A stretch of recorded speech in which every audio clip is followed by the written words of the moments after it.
Welcome back to NASCAR World News. Something major went down behind closed doors at NASCAR this week, and it directly involves the biggest name in racing on YouTube. The president of NASCAR has finally stepped in front of the microphone and addressed the situation head-on.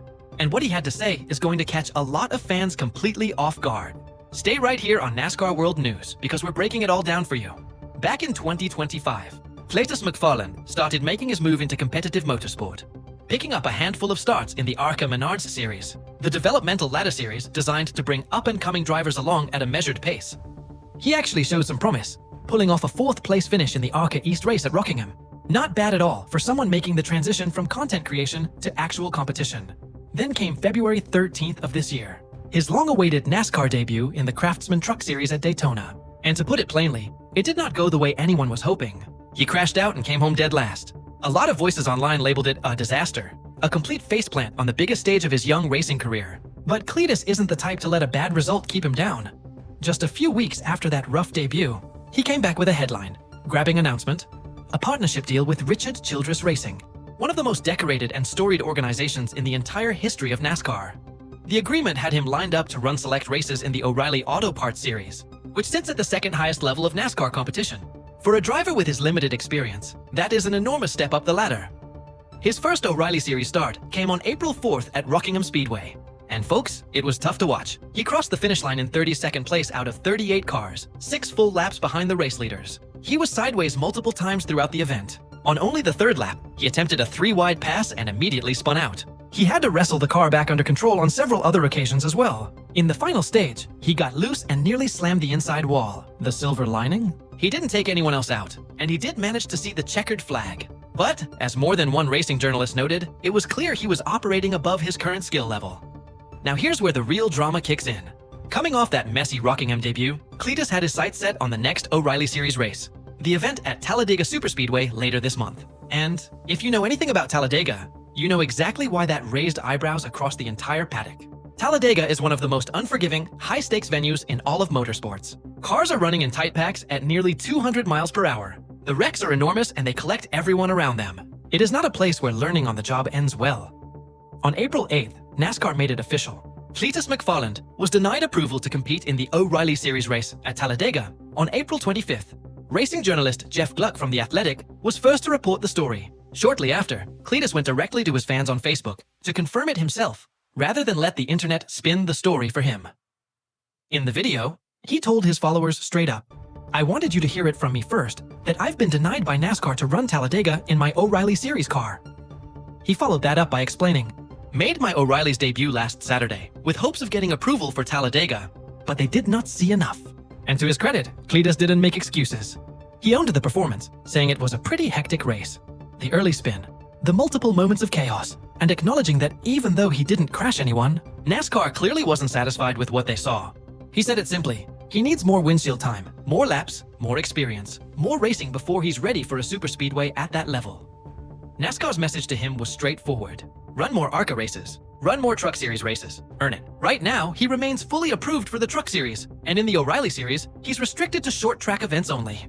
The big, fast, dangerous tracks remain off limits for the time being. And then came the moment a lot of people had been waiting for. NASCAR President Steve O'Donnell finally addressed the entire situation publicly. He appeared on the Door Bumper Clear podcast and took the time to walk through exactly how the approval process works and why the decision was made. Donnell explained that evaluations happen on a race-by-race basis. Cletus will go to his next event, and NASCAR will assess whether the progression they need to see is actually there. He backed the decision made by his team without hesitation, making clear that while Cletus is an incredibly popular figure, popularity doesn't override the standards of competition. He said directly that these are the best racing drivers in the world, and NASCAR has a responsibility to make sure the right people are in those cars. He called it a tough call, acknowledged the controversy that always surrounds approval decisions, and said plainly that he believed it was the right call. And he closed with the message that mattered most. Cletus needs to keep progressing, but he has to do it the right way. That phrase, the right way, is really the headline here. No shortcuts, no fast-tracking someone up the ladder because they have millions of YouTube subscribers. The sport comes first. John Probst, NASCAR's Executive Vice President and Chief Racing Development Officer, also weighed in on the Hauler Talk podcast. He said Cletus has done a great job to this point, and that he genuinely understands the decisions NASCAR has to make. Probst revealed that on the day the call came down, a full 75% of their internal discussions were centered entirely on racing performance. not popularity, not social media reach, not entertainment value. They were on the phone with people inside RCR throughout the entire day and into the evening working through it. Probst also touched on something that gets to the heart of what makes this situation so complicated. He acknowledged that there is a real fine line to walk between the entertainment side of the sport and the pure competitive side of racing. But despite genuinely being a fan of Cletus and his content, Probst made it clear that the entire NASCAR team watches his videos. The answer was still no for Talladega. They want to see more from him on short tracks before that conversation changes. Not a permanent no, but a not yet. Even within RCR, there were doubts long before NASCAR made it official. Danny Lawrence, the vice president of O'Reilly Series operations at Richard Childress Racing, admitted that NASCAR had a checklist of things they needed to see at Rockingham, and most of them simply didn't happen, including something as fundamental as a real competitive pit stop. Lawrence said that after Cletus got sideways early in the race, the whole team shifted into a survival strategy. Keep the car moving, don't push it, just get to the finish. He even said he wouldn't have been shocked if NASCAR came back and asked for another race before clearing him for Daytona or Talladega. The irony. Right after the Rockingham race, Cletus jumped on social media and told his fans he'd see them at Talladega in 2 weeks. He was wrong on both counts. It was actually 3 weeks away, and now he won't be racing in it at all. Some respected voices in the motorsport media believe the bigger issue here is pace. Cletus has the following. He has the brand. He absolutely brings new fans to the sport who might never have tuned in otherwise. But sitting behind the wheel of an O'Reilly Series car at a superspeedway is a completely different universe from filming YouTube videos. No matter how talented or passionate you are, the history here isn't encouraging either. Hailie Deegan had the social media fanbase, the merchandise lines, and real potential coming out of RCR. She moved up to the Truck Series, ran 69 races, and managed just 5 top 10 finishes. She got pushed into the O'Reilly Series anyway, lost her ride before the season was over, tried IndyCar in 2025 without a single top 10 finish, and is now back competing in ARCA West. Natalie Decker followed a similar path. Big digital following, big opportunity, results that just never matched the hype in the Truck or O'Reilly Series. And nobody generated more mainstream attention than Danica Patrick, who brought enormous sponsorship money and a massive audience to NASCAR, but finished her 5-year Cup Series run with only 7 top 10 finishes after being moved up before she was truly ready.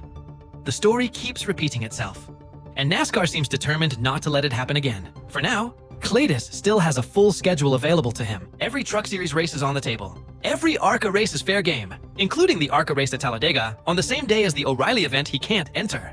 He actually finished 10th in that ARCA race last season, so he knows the track. He just can't tackle the big superspeedways in an O'Reilly Series car. Not yet. The path forward is entirely in his hands now. Every single lap from this point on is an audition. NASCAR is watching every move, every race, every result. One bad weekend, one reckless moment, one spin too many, and the dream of a Daytona 500 start gets pushed further into the distance.